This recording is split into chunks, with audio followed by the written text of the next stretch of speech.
Hello, you're watching Latino Talk TV. I'm your host, Jose Luis Jimenez. I'm Ben Mendez. I'm Greg Compian. You're watching us live here in Houston, Texas, from the wonderful Houston Media Source Studios. If you've ever thought about being on television, this is the place to do it. It's actually very affordable. And if you ever had the thought or the dream of creating your own TV show, Houston Media Source is the way to go. So I invite you to come find out everything you can about Houston Media Source, okay? So we're going to do something different today. We're going to get right into it because tomorrow here in Houston, Texas, and throughout the state, we have the runoff elections. They're really exciting for those of us that like politics. If you don't like politics, you're going to find out why you should like politics after the end of the show. So after all is said and done, the biggest thing we want you to do is to get out and vote tomorrow.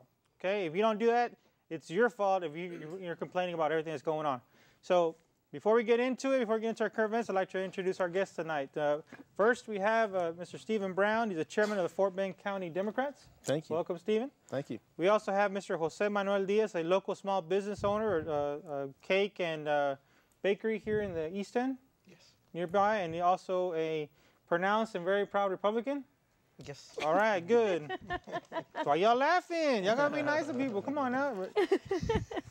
We all miss Angie Guajardo from the NHPO Leadership Institute. Welcome, Angie. Thank you so much. All right, so Ben, what do we got out there? Well, let's talk about some current events. I was looking at the newspaper today, and I came across this article. You know, there's going to be some extinct jobs in the near future. And they include an encyclopedia salesperson, which is obviously the internet and everything else. You can find your encyclopedias. A librarian, a professional typist, a video store clerk, umpires and referees, because you know now they have all the videotapes and so forth. They don't need as many. And travel agents and newspaper deliverers. So if you're one of these folks, you might want to start looking for another job. What do you think? Okay, go. Well, I mean, I guess that opens up the door for, you know, services like the Texas Workforce Commission and free job training, cross training. I mean, whose job is it to learn a new trade? Is it the government's job to teach it to them, or is it, you know, their own responsibility? They're on their own. What do you guys think? Well, and you can add to that list teachers in the state of Texas. At the last legislative session, Rick Perry and the legislature cuts $5 billion in funding to public education. And a lot of those cuts chop down administrative and teachers in school districts throughout the state. So add school teachers to your list as well, as long as we have the current legislature and governor in office. Well, speaking of politics, there's a very good race going on right now between Mr. Dewhurst and Ted Cruz. They're running for U.S. Senator. Okay. Now, everybody has seen all the negativity on TV. It's kind of outrageous, if you ask me. What do you all feel about the negativity that you see in this race? I think if you put the negativity aside, and I read a report that Dewhurst has spent $38 million of his own money, not the money he raised, of his own money, to be one of 100 senators in the United States, there's a problem. $38 million? Man, there's something there that we don't know about. Keep in mind, for those of you that are not familiar with this race, Ted Cruz was an unknown when he got into this race a year ago. And now, according to the polls, he's 10 points ahead. And he's been outspent like you wouldn't believe, and yet he's still hanging in there. So it's going to be very interesting to see what happens on the Republican side on Tuesday. Well, Cruz definitely has a lot of momentum going into tomorrow's election. I would suspect he probably did very well in early vote numbers. I think he's going to probably pull this thing out tomorrow. Once, just like in sports, once that momentum bug picks up and that tidal wave gets going, it's hard to stop it. And I haven't seen Dewhurst do anything, including the amount of money he's thrown into the race and the negative ads he's put in, to damper that enthusiasm that Ted has created. Well, we have a Republican here. What do you think about the race? Well, I think Ted Cruz is actually going to do very well.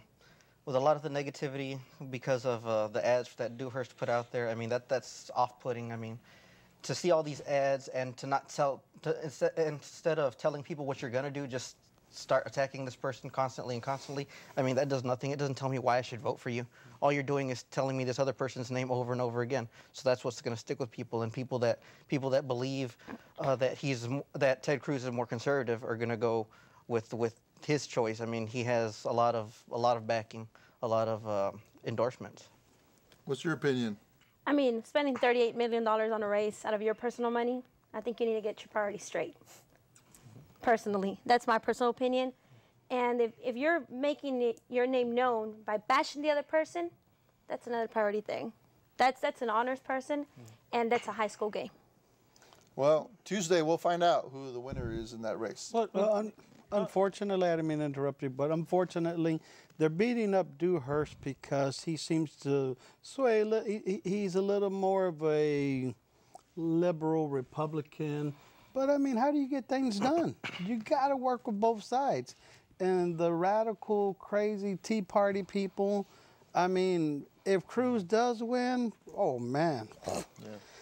I think that I think the candidate position within the party itself, the Republican Party, I think it just makes it better for the Democrats. Well, you know, the irony of this thing is that Dewhurst spent the last maybe 2 or 3 sessions, last 4 or 6 years, actually trying to build his Tea Party bona fides. And so when Perry said, let's cut the budget by $5 billion for education, for health care, and not dip into the rainy day fund, Dewhurst went along with them. When they wanted to pass a bill on the Senate floor for the screening, the airport screening, it was definitely a Tea Party-led agenda, and Dewhurst went along with it because he knew he needed that support. Now, what he didn't know was that someone would outflank him and be even more Tea Partier than him. And so what that tells future, That's right. and that's scary, Exactly right. and that's scary for the state. I use 2 bags. So what that tells folks like Susan Combs and General Abbott and all these folks who are next in line for a statewide position, it means that in order to win the primary, the Republican primary, you have to out-Tea Party your opponent. Which means I don't know how much further you can go to the right, but these guys will try to find it. So whatever happened to actually like working together and getting stuff done and doing something good for the community? I mean, whatever happened to that? Anybody know? I mean, because I don't hear any of that in the races out there today. It's usually how bad I can treat others. I mean, that's what I'm hearing. Yeah, and I heard Ted Cruz on Sean Hannity's show earlier today, and he was saying how he's not going to compromise, he's going to go to D.C., and he's not going to listen to the Democrats. And it's like, well, that's why we have government, is for you guys to get together, and no one wins everything, but everyone gets something, and figure out a way to make things work for the good of the state. When I first started in Texas, that's how it was in Texas. Remember, Democrats got George Bush elected president. We made him presidential. His agenda in '99, a Democratic speaker helped pass so that he could win nationally. That's the kind of, you know, united front we had because we're Texans first, party second. Now it's flipped on its head. Now you're either Republican. If you're Republican, you have to be really, really, really conservative Republican. Otherwise, we're going to cannibalize each other, and we're going to attack each other for not being right enough. Well, I think we got a great example of Ultra Tea Party here in Houston City Council. Exactly. Good point. We have a great example of how it works. Yeah. Was it usually everybody to one voting? Yeah, exactly. You got to compromise. No. Yeah, there's a tremendous amount of gridlock on city council. And it goes back to the 2-party system. Perhaps we need another party that stands out. Maybe independent party needs to stand out a little bit more so that we can have a third choice versus having 2 choices. And when we talk about gridlock, you can't forget that we had some serious gridlock at the State House and the State Senate. We had some very crucial bills come to the floor. Immigration, we had education. So all those issues, they were all played by party politics. And as a result, all Texas lost because of the politics. No, by special interest. Special interest. That's it, brother. That's correct. Yeah, Special interest super PACs. The super Talking PACs about, had you know. big-time influence. As you know, they give the money.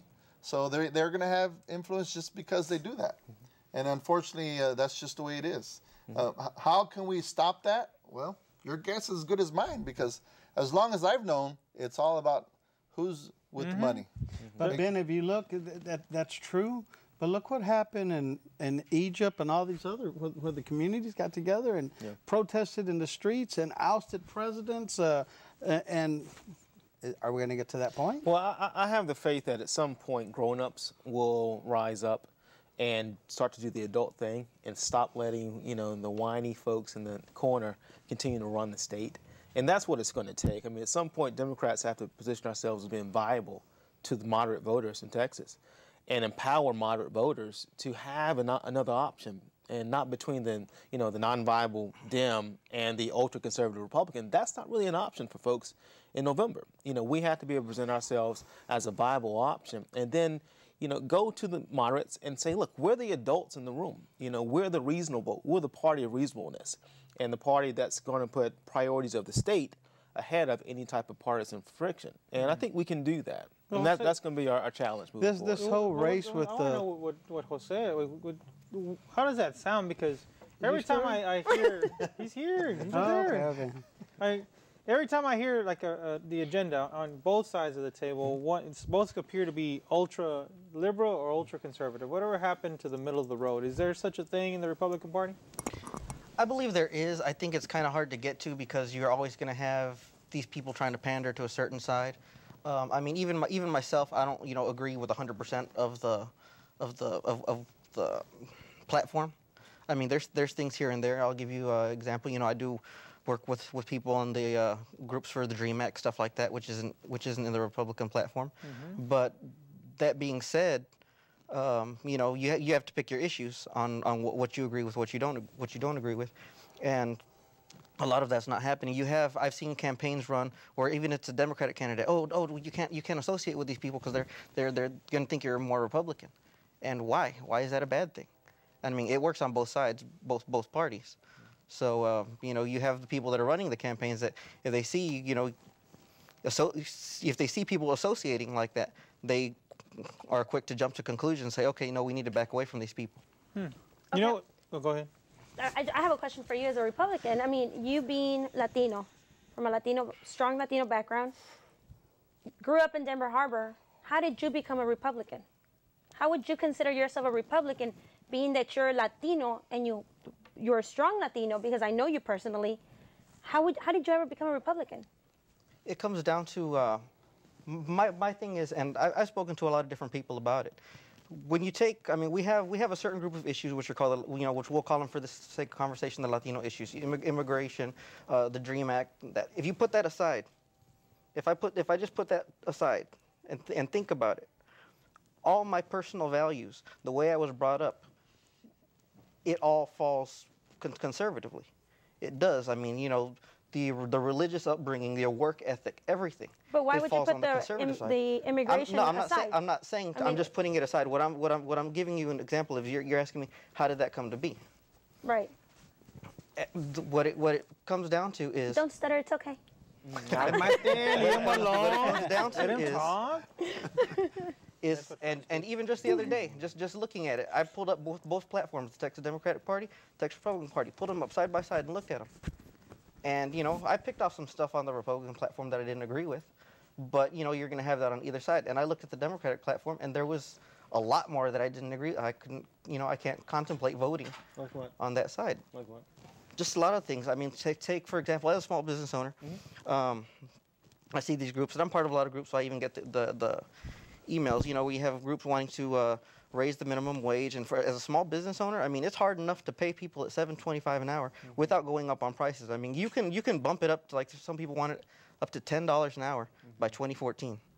I mean, it sounds good on paper, but the reality is you're just screwing over the people that make $10 an hour now. Because just because you raise these people up to $10 an hour doesn't mean the people that are making $10 an hour are going to get a bump up. And for a small business to be able to pay your most unskilled employees $10 an hour, you're going to either have to go up or on your prices or let people go. I have something to say about that because have you looked at the franchise tax? Do you know what the franchise tax is?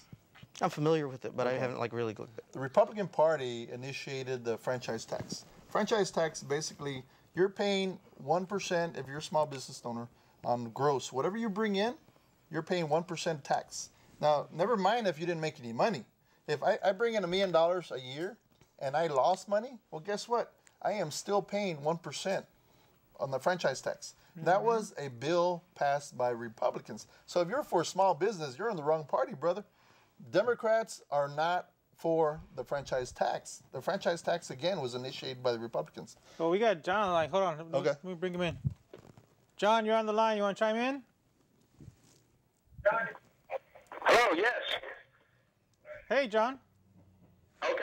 Hey, my question is for the gentleman, the Republican, Mr. Diaz. And I'd like to know what does he think about some of the platform of the Republican Party? Say, for instance, the platform where they say that they want education kept away from illegal immigrant children. And then I have a second part after he answers that. Okay. What do you think about He's that? going to have to think about it. What's your second question? Are you still there? I say again, guys, I think we've got a bad connection here. What's your second question? You can watch this on TV too. My second question is how can it be part of a party where they have such disdain for people of his color, and that's obvious. That's a fact. That is not in myself just saying this. They have shown disdain for the Latino people, and how can he subject himself to be in that party when the first thing they see when they look at him is his brown skin? Well, John, I'm going to actually have to disagree with you on this one. And yes, this is me saying it. We have Ted Cruz running on the Republican ticket on the Republican side. When's the last time a Latino ran at that level on the Democratic side? You know, as far as I'm concerned, Ted Cruz is another vendido Latino. His name's still Ted Cruz. Yeah, he's a Cuban. He's a Cuban. He's still Latino. But our state party chairman All right, is John. as well, though. Well, Thank you. Well, just for the viewers, so they know, Jose Jimenez is a Republican. I am not a Republican. Partier. I am not a Republican. We need to get back to the agenda. We didn't finish the news. Well, we're still on this topic. Yeah, you gotta call me out like that. And it's funny to see that because real quick he's quick to jump in. Oh, you know, these people are vendidos. It's always, you know, for a party that's so tolerant. It's always quick to go to the name calling of, you don't agree with my point of view, you're a vendido, you know, you're this, you're that. Well, vendido's a sellout for those that don't know what that means. So. And you know, it's wrong. If somebody else on the other side was to say it, people would be all over it. Although at the same time, I don't think that there is a mystery why, for the first time in the known history of our state, that Hispanic kids are the largest population of kids in the state, and now it's okay to cut education. Right. The needs for health care, a large portion of that is minority kids, the CHIP, Medicaid for CHIP, and now it's okay to cut those things. I don't think that there has to. And then sanctuary cities was an emergency item for Rick Perry when he came into session last session. It wasn't balance the budget, it wasn't the things that are actually important for the state. It was sanctuary cities, really?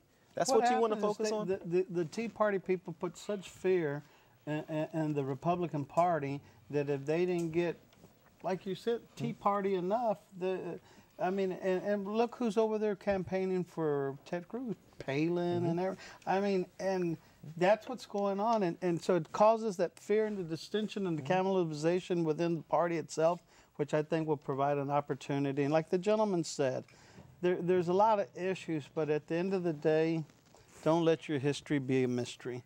And protecting the board bull, like you said, the school district, and I mean, these are issues that affect people.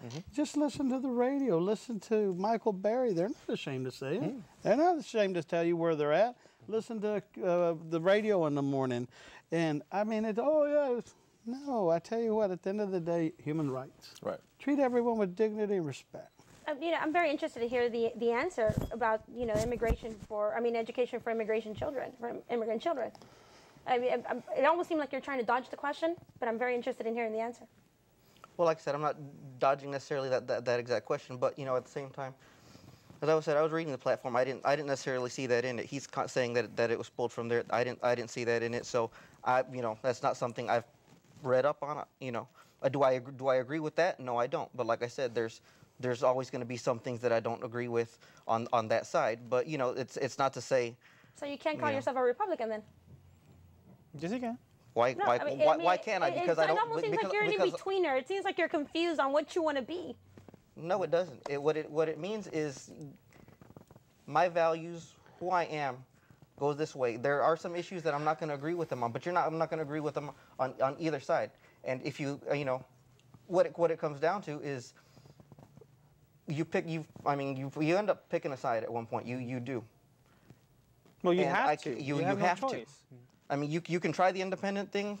I mean, you see how well that works. I mean, it is what it is, and you have to pick a side. And I can't go to the other side when there's so many things I disagree with. If you look at when Clinton was president, the right came at him, beat him up on everything they could, and then the country was in a surplus. George W. gets in. He's over there sawing wood at his ranch and everything, and the whole thing happened with the TAD in Florida and what have you. Then 9/11 happened, which was tragic, and then war, and then the surplus goes into a deficit. And as much as Newt Gingrich and all the pundits on the far right beat up Clinton, now listen to them. Oh, but when Clinton was the president, he was a conservative Democrat, and oh man, now because they're trying to cause the division within this party now. Am I correct? That's right. That's right. That's right. What we have to do is I mean, at some point you kind of come to grips with the fact that the Republican Party is moving further and further away from people who look like us across the board. And as that happens, and as they take their state back and they take their country back, they're not taking it. They're taking it back from what they perceive as a growing base of influence in the state, and they're trying to conserve as best possible to what they have and to hold on to that, as opposed to opening up to the opportunities that are presented by the diversity of the state and the natural resources that are in the state to build a better state. What they want to do is they want to hold back and conserve and even go backwards. And that's what I think they're doing right now, even despite the fact that their potential nominee might be named Cruz. And you're right. I mean, it's a very good point. I don't believe there's been many occasions where a Republican candidate with a Hispanic surname has ever won statewide. And if they had, getting reelected was always tough. And they might do that this time around, just like they did in Florida with Marco Rubio and some others. But I don't think that necessarily takes away from the fact that the policies that Cruz will vote for won't be in favor of a lot of the families and the communities here in Texas. Look at the voter ID. I mean, really, that's just voter to try to get people not to vote. And those are bumps in the road. I mean, and why are those? And then Orlando Sanchez had here, you got to have an ID to buy beer. We're not talking about buying beer. We're talking about your right to vote. And, well, you got to present your ID to, oh, that was silly. Those comments were right off of the playbook from the far right. That's not the issue. The issue is to try to get people to participate, not discourage participation, because that keeps the people that are in control in control. That's it. That's a good point. You bring up the voter ID. What is your stance on the voter ID as it relates to early voting? Well, now granted, voter ID isn't in effect yet, so I want to make sure that everyone knows that if they go vote tomorrow, they won't have to vote under the bill itself.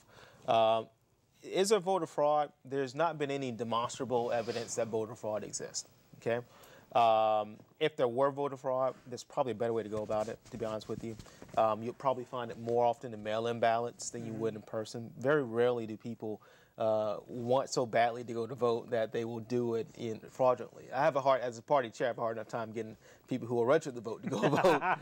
If I can get some fake people to go vote, I mean, that would be a luxury for me. But it's so hard to get people to vote anyway. And if someone wanted to commit fraud, they would do it via the mail-in ballot system and not in person. I mean, that's not where you would do it.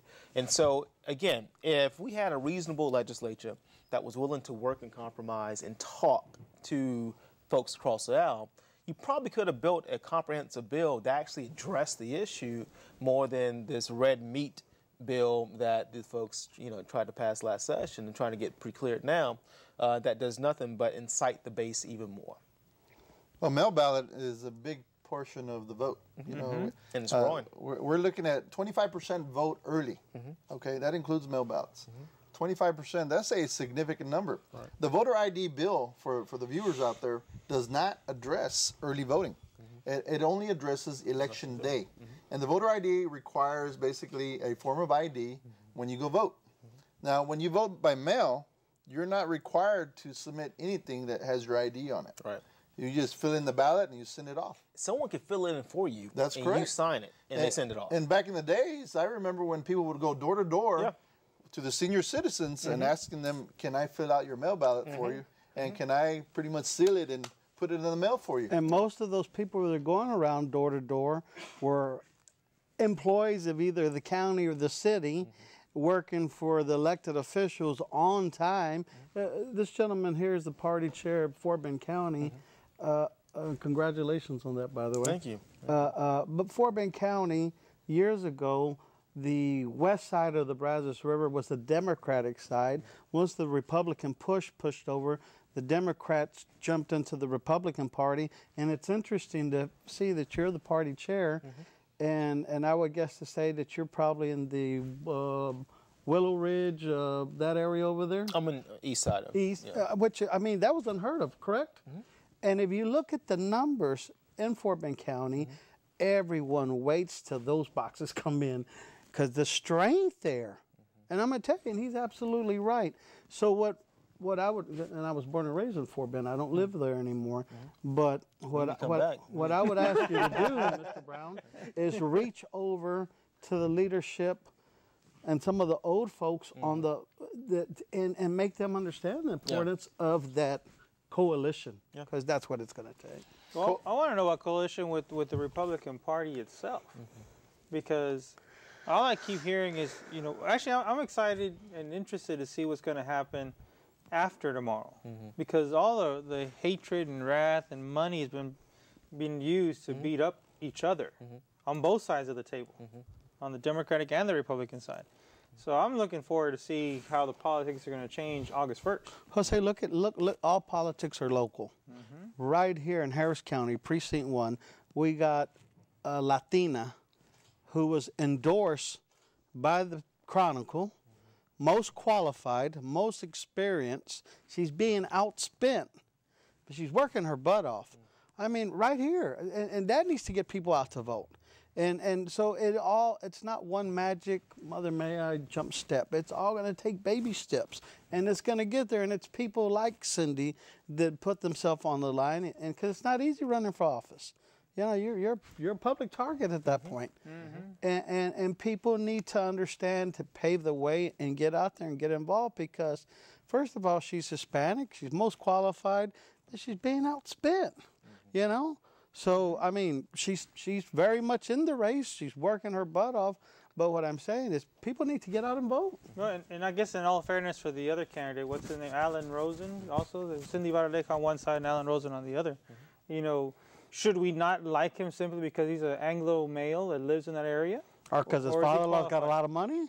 Oh, I mean, what's his qualifications? Some people say that he's, not running on a. His qualifications are his father-in-law's got a lot of money. Well, I mean, there could be some other stuff there too. But, that being said, are we comparing the individuals, or are we comparing the races and the faces and the gender? No, and that's a good point you brought up. The Chronicle doesn't endorse precinct constable races. They made it an issue. Finally, the Chronicle board listened to them. And then they don't get the endorsement. Yeah, that's a so good point. I'm just curious, on the general elections in November, do you vote straight ticket? No, I don't. Okay, so you vote Democrat and Republican? On occasional races, I mean, the one you mentioned, I'm familiar with both candidates. Okay, so you will vote Democrat? Well, you I'm can't. not in that precinct, so. No, but you will cross over to vote for Democrat candidate? In a general election, yes. Okay. The Adrian Garcia race is coming up. Well, let's talk about that when we get right back. We're going to take a quick break, and you're watching Latino Talk TV. If you want to join us, the number will be on the screen in a little bit. We'll be right back.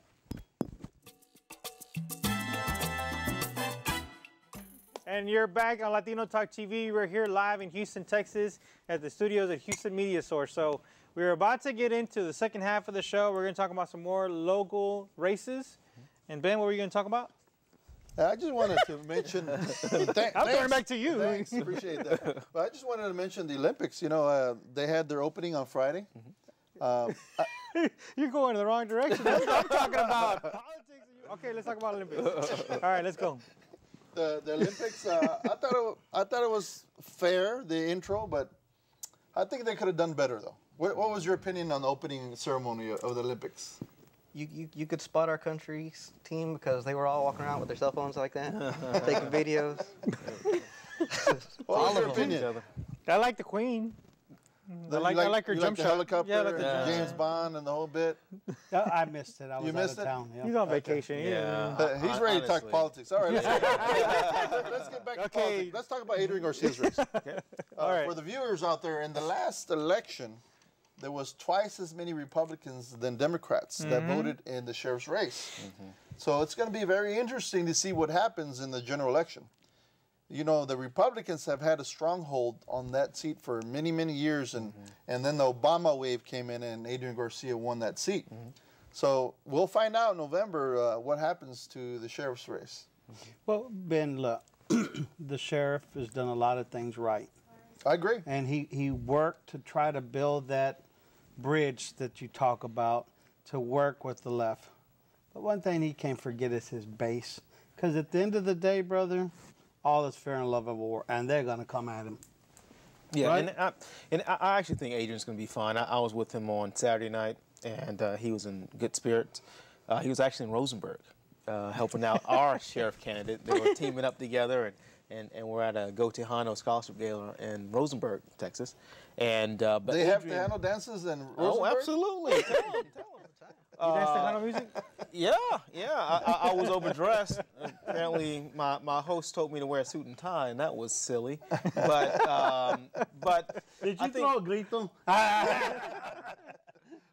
But I think Adrian's going to be all right. You know, I do think Harris is probably more solidly Democratic than we give it credit.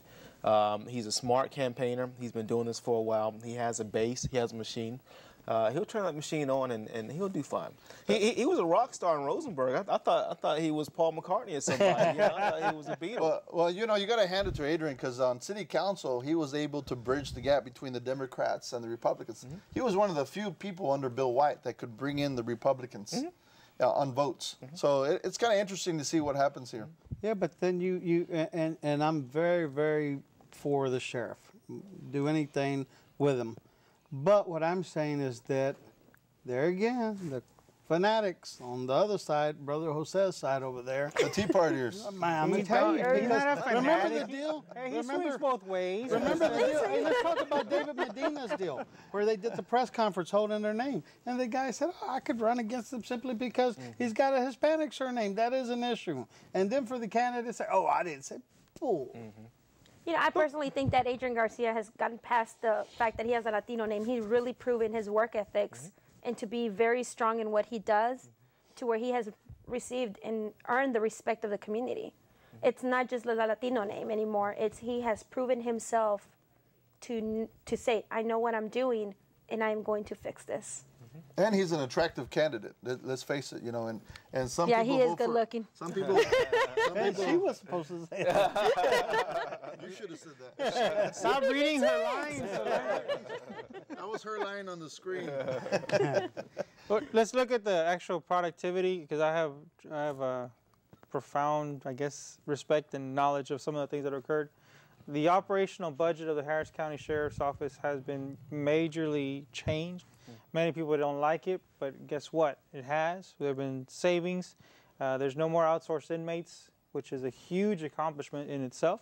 And that's to credit to not only to the sheriff and the operations, but to the other people surrounding that. And honestly, a big portion of that was, you know, what the past district attorney, Pat Likas. You know, and that's another one where Pat Likas was trying, in my opinion, was trying to work with both sides of the table and actually get things accomplished as a Republican. And look what happened to her. Right.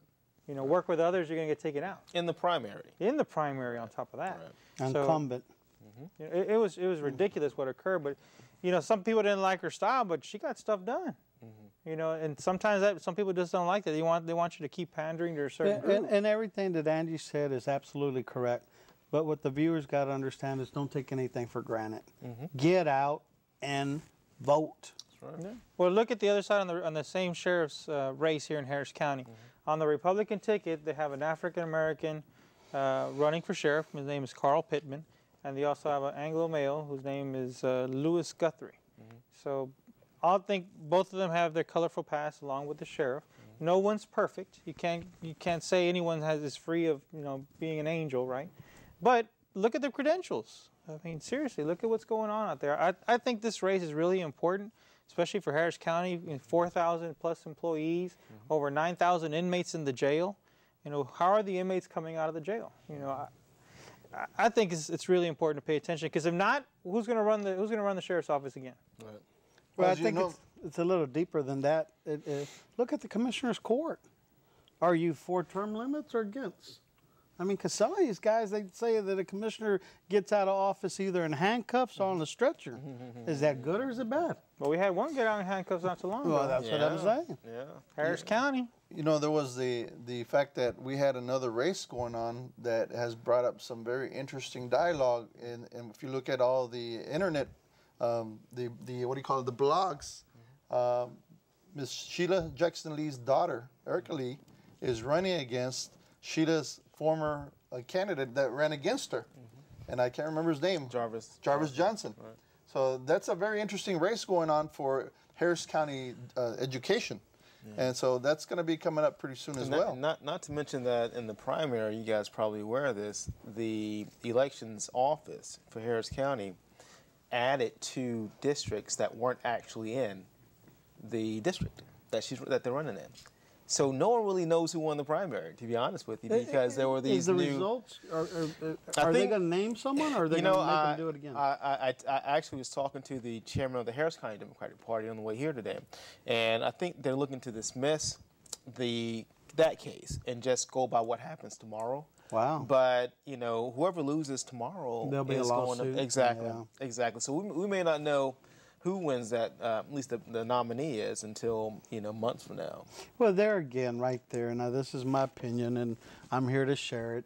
You got the best qualified educator, dynamic, young, and then you got a guy who he got termed out of city. I mean, he run for Congress. He's looking for a spot. Jarvis, stay in the restaurant business. Let the young lady who's most qualified run that. Well, you can't say he isn't qualified either. He's not qualified on that part. He was on city council. That doesn't make him a qualified candidate on Well, look at the other candidates on there. Those other guys that are on there too. What kind of credentials do they got? Who's on there now? We don't even know who's on the Roy Morales. I mean, what is it? Roy Morales is on there. So what's their credentials? That's his buddy right there. No, it's not Roy Morales. It's Roy Morales. He's not here to defend him, so we got to leave him alone. You know what? Roy, you're nice. Huh? I'm not being You're nice. too I'm being nice. fair today. No, right now I'm pro Greg because he's defending all the women candidates. So good job, Greg. He's pro saying. I'm playing neutral today, so. Well, you're a Tea Party. Quit hating me.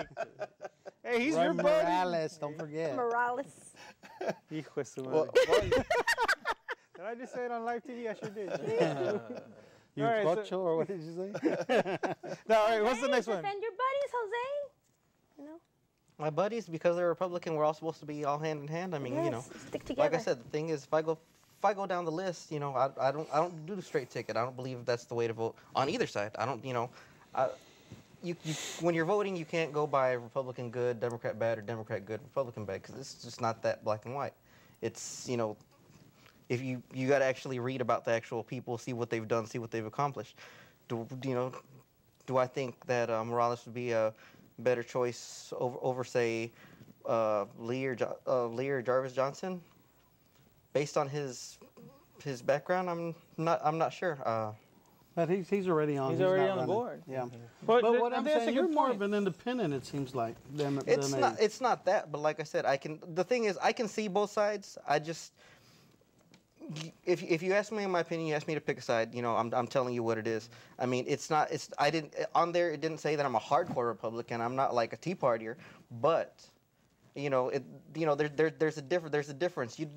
You'd find as many events that I go to with people that all of us here know. I'll tell you one thing you are. There's a lot more conservatives in that room, in those rooms. You're a hell of a baker. You are good on that. I'll give you that one. Thumbs up. Now I gotta give him credit too. It's for someone to be able to defend their position and stand by it. I mean that takes. But the truth is though is that if you're not a Tea Party Republican, then the Republican Party is moving further and further away from you. I mean how do you deal with that? Certain candidates. I mean that to say that would be to say, the same thing for the left, because I mean it seems like some of the stuff gets crazier and crazier. I think the problem with our party in Texas is that Democrats have been trying for the last 20 years trying to be Republican light, and we haven't been Democrats. We hadn't really been nominating real Democrats. We've been nominating conservative Democrats. Exactly. Yeah. So you're absolutely right. Yeah, that's we don't have a problem with our fringe, because our fringe has been non-existent. But what the Republicans have a problem with is that your fringe is now your base. And so now as nominees want to get nominated in the primary, they have to move further to that base, which is leaving the reasonable middle out. And and from what I know about you do seem to be more of that reasonable middle that I'm talking about. Yeah. He's confused. The thing is, when it comes down to running races and what people are picking, I mean, we talked about the Ted Cruz-Dewhurst thing earlier. The thing is, Ted Cruz doesn't really have a record to run on as David Dewhurst does. But when you have somebody that backpedals when they say, "Oh, I didn't say that," and there's proof that yeah, you did, that just doesn't make you look good. I think so. He has the right. There's some stuff I agree with, what he said before, but at this point, for him to say no, I didn't. I mean, he's just pandering. Mm-hmm. Jose, but I think really, and I respect your opinion, and that's good that you have it, but you shouldn't let your history be a mystery. And if you look at the people that throughout the years, if you look at the Barbara Jordans, if you look at the Mickey Lelands, if you look at the Ben Reyeses, if you look at the Martin Luther Kings, if you look at Cesar Chavez, and the struggle, and there's where the disconnect is today. You know what? That's a good point. Who's your idol in the Republican Party? In the Republican Party? Do you have an idol? An idol? I mean, I do. You? In the Republican Party? No, heck no. Who's your Tea Party favorite? A Tea Party favorite? No, actually, mine is actually Lyndon Johnson. No, but I'm talking about here, Republican Party. Who's your idol? Who do you look up to? Like saying current. Not in the past, current. I'll say that's where you come into different things. I was. I used to read up on history, and I mean, there's a lot of the politicians in Florida that I like, that I would say I look up Name to. one. Lincoln Diaz-Balart. Marco Rubio seems to be. I like what he has to say. I like his positions. And, so he's your idol. Actually, both Diaz-Balart brothers. Marco Rubio was doing a press conference or giving a speech, and the teleprompter messed up, and he couldn't carry it. He was stuck. He read the same page twice. He read the same page twice. That's hard to do, Oh, my too. God. See, that's why we do live TV with no speeches, no preparation. So whatever you see is all. You know what, Jose? Scary. Yes. This Jose. I'm sorry. See, we're like the stereotypical Mexican show. Brothers, man. I keep, you categorize yourself as a Republican, but I haven't heard you defend your stance at all. You keep saying, I go one way, but then there's this Democratic. But you haven't really defended yourself as a Republican. To this point, you just keep saying that that you take different sides on different issues, but you haven't defended yourself as one. It depends on the races. I mean, if these particular races you're talking about, I've actually met the candidates. I don't have anything negative to say about them. So what would you want me to talk about these other people? Where I mean, these ones I've met, and they seem qualified. They seem. Okay, let me ask you a question. Let me say something. Pick a topic that you would defend yourself as a Republican. One topic that you would say, I strongly believe it this way, and this is the way the Republicans see it, and this is the way I see it. I can tell you that. I can answer that. Last week, there was 12 or 14 illegal immigrants killed in a truck in Goliad, Texas, guilty of pursuing a better life. Right. And lost their life in that. Let's go back 8 years ago, 9 years, there was 19 immigrants. And then you got a crazy sheriff of Maricopa County. Come on. I mean, that's what I'm saying. That's the gentleman, John, that asked you a few questions, and that's good that you have your opinion, but he's right. You got to really look at that. And it's not about protecting the borders. That's B. S. They don't want people that look like you and me, using his words, coming into this country. So let's talk about this. Hold on. Oh, go ahead.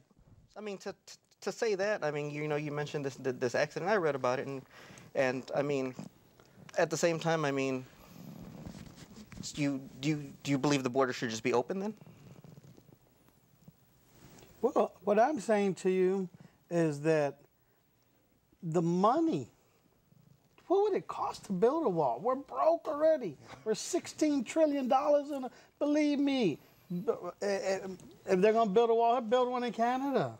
But Come on, it's about human rights, sir. Those people belong to somebody, and all they're guilty of is an opportunity. And unfortunately, it creates all the undercrime, which is the coyotes and this and that, and the organized crime that feed that because they're going to come anyway, brother.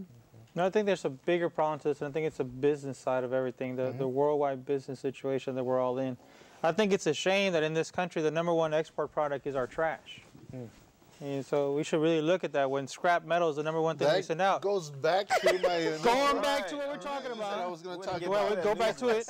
I mean, we've got to really seriously look at that when we have to showcase the fact that our trash is the #1 export. That shows that we're not doing something good in this country. I never got to finish my news clips. Okay. Very disappointed. No. Go ahead. Fine. We got 10 minutes left before we go. And you can call in. You see that phone number on the screen. You can call and join us for the last 10 minutes, please. So go ahead. One of the top issues in the news is the economy. Okay. We're getting to it the last 10 minutes. There's 3 countries that are like the superstars of global economics. Okay. China obviously is one, but surprisingly, Brazil was #2. Did you know that? Water. Yeah. It's going to be water. That's amazing. So, U.S. ranks like really low compared to these folks.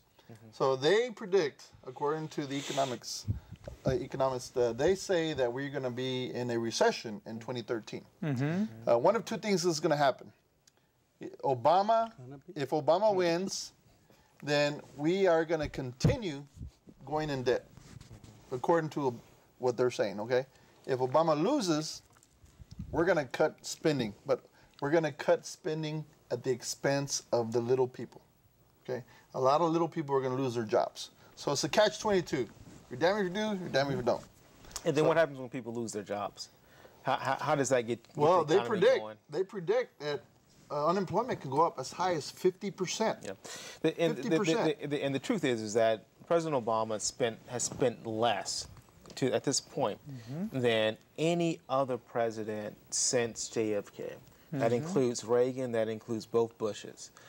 There's this fallacy that because of TARP and stimulus and even health care, that there's all this money being spent. Well, TARP was paid back. It actually worked, right? Stimulus actually worked. That people to work. That built projects. Healthcare hasn't even been rolled out. So it's not even been spent. And once it is rolled out, there are cost savings associated with it that actually saves taxpayer money. Like folks who have property taxes, folks who, like us, taxpayers, are actually save money from healthcare. Ben, the Republicans are trying to, and I didn't mean to interrupt, but no one wants to pay taxes. Brother, how are you going to feed a $17 trillion debt? It's going to come from somewhere. I mean, I don't like paying them, but brother, we are all going to have to pay because we're so far backwards. It's not going to matter who's in the White House. And I think that's part of that fear and that. I was going to ask you who's saying, because you say they. I wouldn't mind. I wouldn't mind taxes if the taxes actually produce what it's supposed to produce. Have you looked at the roads here in Harris County lately? How dirty the freeways are today? I mean, there's trash and dead animals all over the place. That's a government function. Well, but you have to remember that the state has not funded new road growth in Texas. Now, when the state doesn't fund transportation, we don't get a match from the federal government. So it's a double whammy. And so when you see local roads deteriorating and the state's inability to keep up and maintain those because our state's too much of a Tea Party state to even want to invest in roads and infrastructure, then you're not getting a federal match, and then there's nothing happening. And so at some point, as taxpayers, you're exactly right. We have to look up and say, wait, now, I'm still paying taxes. You know, we might not have income tax in Texas, but we pay taxes every day. Everybody, whether you're here legally or not, everybody pays taxes in some way, shape, or form. But yet at the same time, you don't want to provide for the services that where our taxes are supposed to go towards. But I'm those going to create spend jobs. $38 million to win the Senate seat? Exactly. Yeah. You know how many roads that $38 million Priorities. would, and how much do you get paid as a senator? Is it like $200,000? Yeah, something like that. And think about it. You know, $38 million for a $200,000 a year job? Right. At 61, by the way. At 61. At the age that the current incumbent is retiring. He wants to start. So what's wrong with this picture in this country? It's called time delay. Him and his brother figured out how to make that money. Right. Look, local government spending creates local jobs, and local jobs create local infrastructure and local investment into other businesses. And if the more we cut off local government spending, as much as people may hate it, you know, if you can clean roads, guess what? You need people to clean those roads. And you need machines to clean those up. There was a big article in the Chronicle that said that home sales are up and booming, and that's bull. That means that your property taxes are going to go back up. Because try to get a loan today. The interest rate dropped again. I think it's 3.48 on a 30-year fixed and 2.8. Unreal. But try to get a loan. So what happens is the people with the money, oh man, making more money. So That's all closing there is. remarks. So we got like 2 or 3 minutes left. The rich get richer, the poor get poorer. That's a whining session. What do we got? Give me something richer. substantial. I mean, if you look at the top 100 CEOs, they had an increase of 28% in their pay. I mean, come on. These people don't need an increase in pay. So what's It's the fair? little guy that needs What's an fair in increase. profitability? How much is fair? I mean, we're talking about companies that had bailouts. Their CEOs are even making more money. Come on now. As a business owner, you'd like to make more money too, wouldn't you? Sure. Okay, then. And a better qualified staff you can hire from? Sure. That's the government's But you're responsibility. comparing apples and oranges there. How's that? Apples and oranges. The CEO of major corporations like the Exxons, BP, Shell, I mean, they're making some serious dough at the expense of us, the little people. Okay. That's my summary right there. All right. So what are you going to do about it? That's the wine session. Now what are you going to do about it? Well, we have to have people that represent us in Congress and in the Senate. So you're going to And vote that's the tomorrow. bottom So you're line. going to vote tomorrow. Hey, and that's right. And let me tell you how you fix it. You hire and you elect people like Stephen Brown here to be the Democratic Party chair in Fort Bend County. That's a big feat. I don't know if y'all really know that or not. That's huge. And that is huge. And that's what it takes. And you support this man when he calls us after the show. Say, I don't live in Fort Bend. Well, brother, I need some help. And that's how it works. You got to build that coalition, and you got to dig in your pocket. And a lot of people don't want to. Jose, closing remarks? Vote Republican? Yes. There we go. Like I said, I don't necessarily go straight ticket. But like I said, I mean, my thing goes is both ways.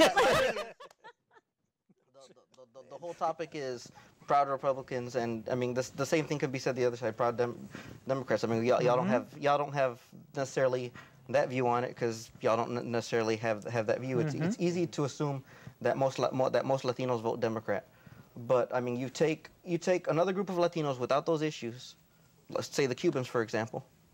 Which way do they vote? They vote Republicans because they don't have the same history. But we're in the Texas, same brother. history. There ain't that many Cubans here. That's Florida, Daddy. I mean, really, right here, these issues. I mean, a guy from Cuba on a raft lands on U.S. soil, and That's it. they're there. It doesn't work like that over here. So, I mean, you got to really look at the whole picture, connect the dots. And you can, but I mean, even when I've seen things done, it's a lot of pandering where somebody will introduce somebody on the Democrat side will introduce something that'll affect just enough people or get just enough support and not make it, or like even the action that Obama did. I don't necessarily disagree with it, but I mean, what did it do? It didn't give them any kind of path to citizenship. and it affects what 800,000 to 1 million people. That's not even 10% of the problem. It's a start. It's And that's and that's not even all. That group isn't necessarily all Latino either. How many undocumented Asians do you have? There was Tons. there's a college in California that has like 40% of their undocumented students are Asian. Stephen? Yeah.